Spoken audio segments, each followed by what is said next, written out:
Table 310.15.6 in the National Electrical Code, commonly referred to as the NEC, provides specific ampacity adjustments for conductors used in certain residential applications. It's essential to understand its scope and limitations to ensure code-compliant and safe electrical installations. The table directly addresses single-phase branch circuits and feeders.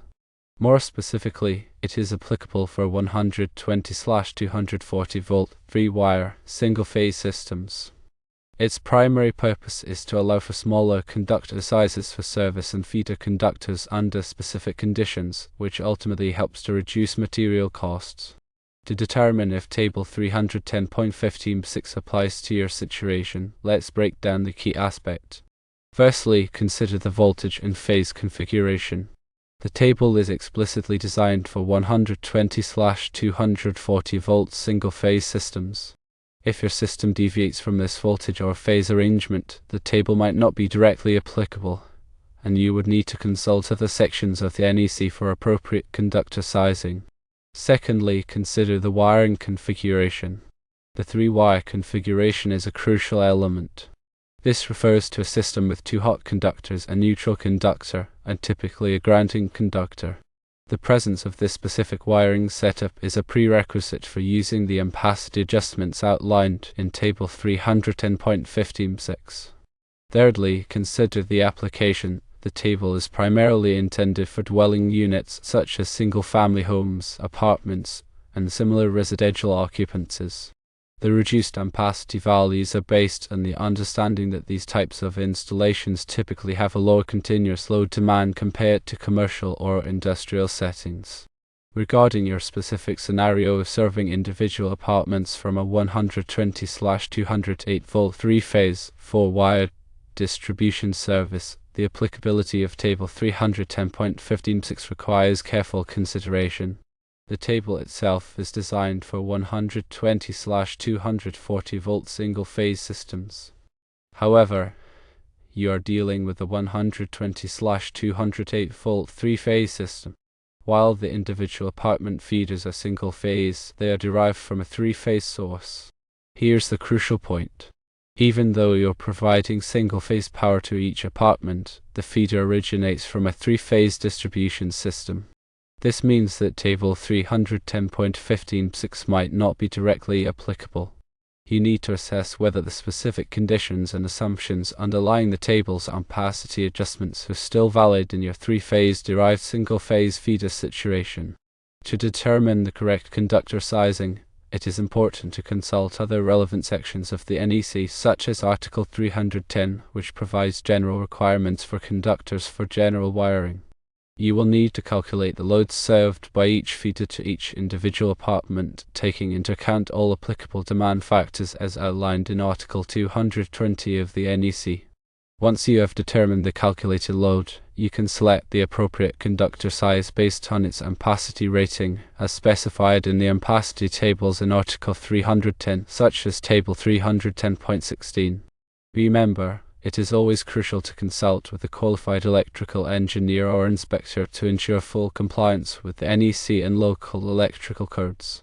They can provide specific guidance based on your unique installation and ensure the safety and reliability of the electrical system. The goal is always to adhere to the code while optimizing for cost effectiveness. Table 310.15.6 allows for reduced conductor sizes in specific residential applications.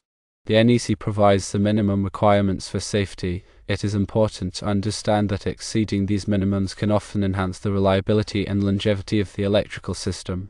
For example, using a larger conductor size than required by code can reduce voltage drop, which can improve the performance of electrical equipment and reduce the risk of overheating.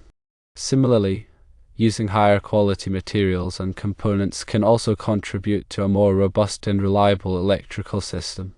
When applying any provision of the NEC, it's critical to understand the definitions of the terms used. The NEC defines a feeder as all circuit conductors between the service equipment, the source of a separately derived system or other power supply source, and the final branch circuit of a current device. Understanding this definition is crucial when determining the appropriate ampacity for conductors. When dealing with multi-family dwellings, such as apartment buildings, the NEC provides specific guidance on calculating the service and feeder loads. These calculations take into account the diversity of loads within the building, recognizing that not all apartments will be drawing their maximum power simultaneously. Article 220 of the NEC provides detailed methods for calculating these loads, including demand factors that can be applied to reduce the calculated load based on the number of dwelling units served. These demand factors can significantly impact the required conductor sizes, and it is important to apply them correctly to avoid oversizing the feeders. When selecting conductors, it is essential to consider the temperature rating of the conductor insulation. Conductors are typically rated for 60 degrees Celsius, 75 degrees Celsius, or 90 degrees Celsius. The ampacity of a conductor is based on its temperature rating, with high temperature ratings allowing for higher ampacities. However, it is important to ensure that the terminations and equipment to which the conductors are connected are also rated for the same temperature.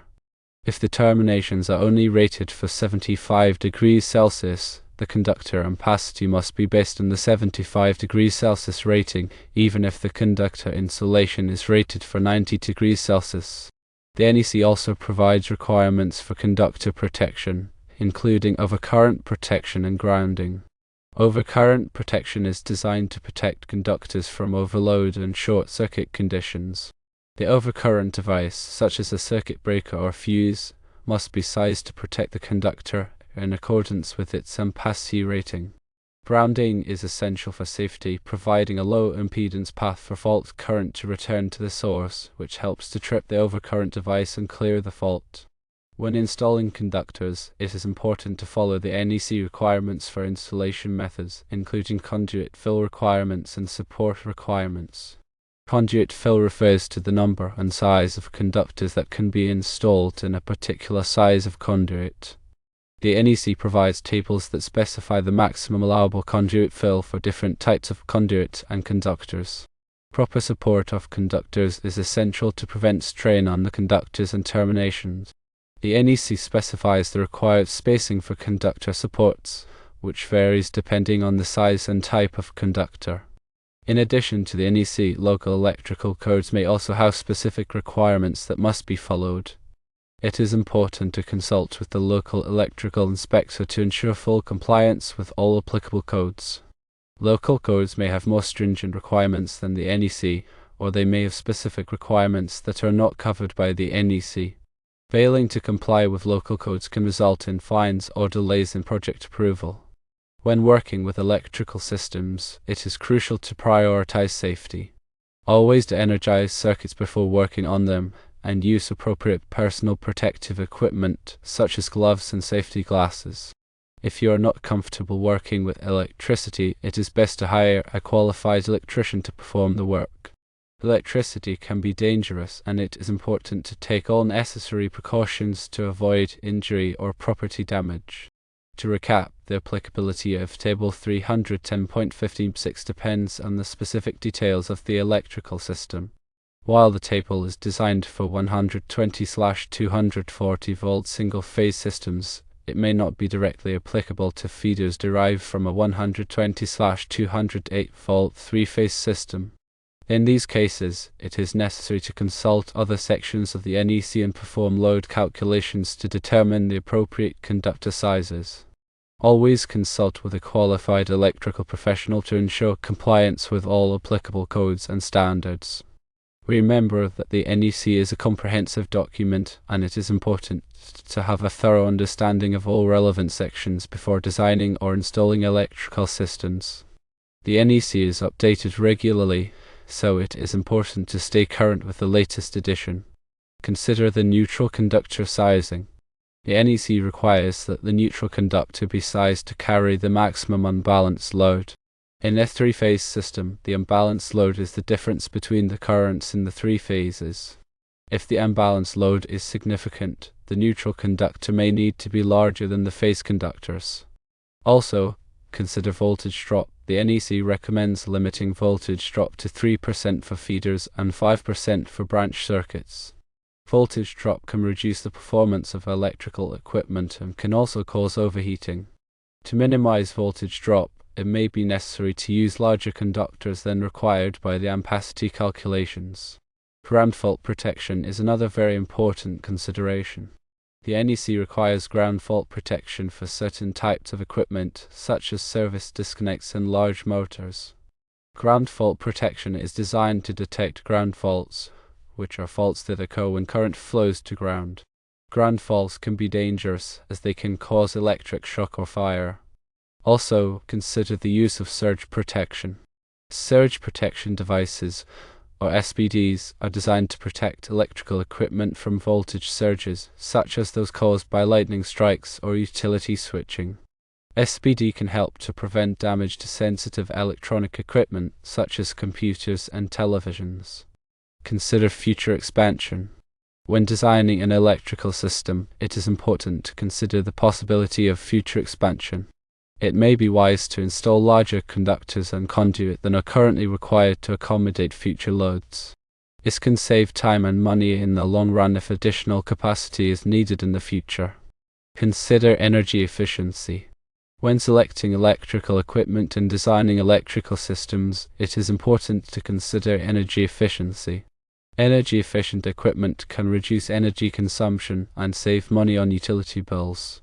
The NEC contains provisions related to energy efficiency, such as requirements for lighting controls and motor efficiency. The NEC is not a design manual. It provides minimum requirements for safety. It is up to the designer or installer to ensure that the electrical system is properly designed and installed to meet the needs of the application. The NEC should be used in conjunction with other engineering principles and best practices to create a safe and reliable electrical system. Remember that electrical codes and standards are constantly evolving. It is important to stay informed of the latest changes to ensure that your electrical work is always up to code. Consider professional development. Attending electrical training courses and seminars can help you stay up to date on the latest codes and technologies. Many organizations offer continuing education credits for electrical professionals. Consider certification. Obtaining electrical certifications, such as those offered by the National Institute for Certification in Engineering Technologies, can demonstrate your knowledge and skills to potential employers and clients. Consider joining professional organizations.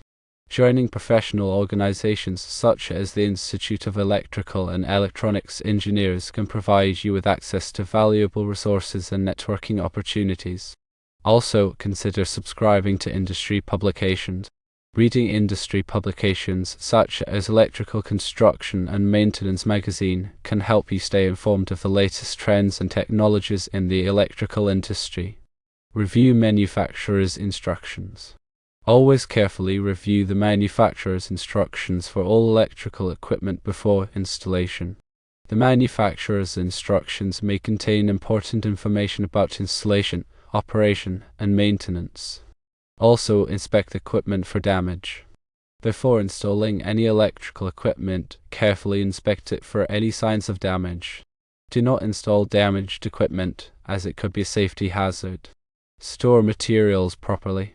Store electrical materials in a dry, secure location to prevent damage and theft. Keep materials organized and labeled for easy identification. Use the right tools. Always use the right tools for the job. Using the wrong tools can damage equipment or cause injury. Maintain your tools in good condition. Keep your tools clean and well maintained. Sharp tools are safer and more efficient. Wear appropriate personal protective equipment. Always wear appropriate personal protective equipment such as safety glasses, gloves, and hearing protection when working with electrical equipment. Follow lockout/tagout procedures. Always follow lockout/tagout procedures when working on de-energized electrical equipment. Lockout/tagout procedures ensure that equipment cannot be accidentally energized while you are working on it. Work with a partner. When possible, work with a partner. A partner can provide assistance and can also help to identify potential hazards. Report any safety concerns. Report any safety concerns to your supervisor or safety manager. Addressing safety concerns promptly can help to prevent accidents and injuries. Stay focused on the task at hand. Avoid distractions and stay focused on the task at hand. Carelessness can lead to accidents and injuries. Take breaks when needed. Take breaks when needed to avoid fatigue. Fatigue can impair your judgment and increase the risk of accidents. Seek clarification when needed. If you are unsure about any aspect of the electrical work, seek clarification from your supervisor or a qualified electrician. It is better to ask questions than to make mistakes.